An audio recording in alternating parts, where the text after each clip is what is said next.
Hi, Mike. Hi, Tasheem. Howdy. Thanks for participating in my project. Mm-hmm. First of all, did you know that NASA is planning to send astronauts back to the moon again for the first time since 1972? Really? I didn't know that. No, I didn't know that. What do you think about it? It's kind of cool. If we have the money funding for it, I mean, from what little bit I know, and when we went up there was a whole bunch of nothing. And so I don't know. I guess I'm curious why they want to go back. Several things. One, since the last time we discovered there was water ice and the permanently shadowed craters on the poles of the moon. So we think that might be a useful resource to use for propellant or for the astronauts and things like that. So that's one thing. But there's a lot of reasons. I guess it's like going to Disney World. Everybody goes for their own reason. Yeah. Or Vegas. Or Vegas, yes. If it was safe and affordable, would y'all take a trip to space? Yeah, I would love to. I'd want to experience the weightlessness. Yeah, that'd be kind of cool. Just to see what's going on. Gravity. Like just floating and everything? Yeah. Mm-hmm. That looks pretty cool. How far would you go? Would you just go to orbit, or would you go to the moon? Or if it was possible and they had a city on Mars like Las Vegas, would you immigrate to Mars? I would. I mean, we're all going to pass some point. It'd be really cool to do it on Mars, be one of the first people to go out there and colonize a new planet. That'd be awesome. I have adventurer spirit, I guess. It'd be really cool to go out there if I could. In the next 200 years, you think we'll actually make it? Actually have places on the moon, on Mars? I see why not. The next 200 years. Yeah. Pretty long time.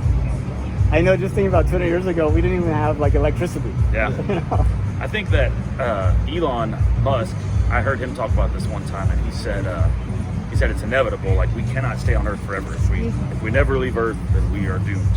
And really, we got to go even further, because I know Andromeda is supposed to collide with the Milky Way in 1 billion years or something. So we will eventually either our species will be wiped out unless we leave Earth. We have to. So I don't see it. It seems like we have a vested interest in leaving Earth. That'd be awesome. Now, imagine this. You or one of your descendants actually goes to Mars, and it's been several generations, and your great-great-great-great-great-granddaughter is on Mars, been on Mars her entire life, is in high school doing a project about the 2020s. Mm-hmm. What do you hope she could write about our time? 2020. That it's kind of like when, so I worked in the forensics field, and in the 1970s and 60s they started collecting DNA on crime scenes, even though they didn't know what to do with it, but they thought, man, we might be able to use this one day. And they started collecting it, and then in the mid 80s or so was the first time it was used in court, DNA evidence. And I just think it's very they had a lot of foresight to think, man, one day technology might be able to figure out whose blood this is or whatever, and maybe in if they look back on our generation, they'll go, I can't believe they thought man, we need to leave Earth eventually, and let's start the groundwork, even though it won't happen in our lifetime probably, but let's get the ball rolling, Start it for the future. Yeah. And hopefully they'll take that forward thinking forever. It'll keep going on. We think about taking care of or setting up the next generation.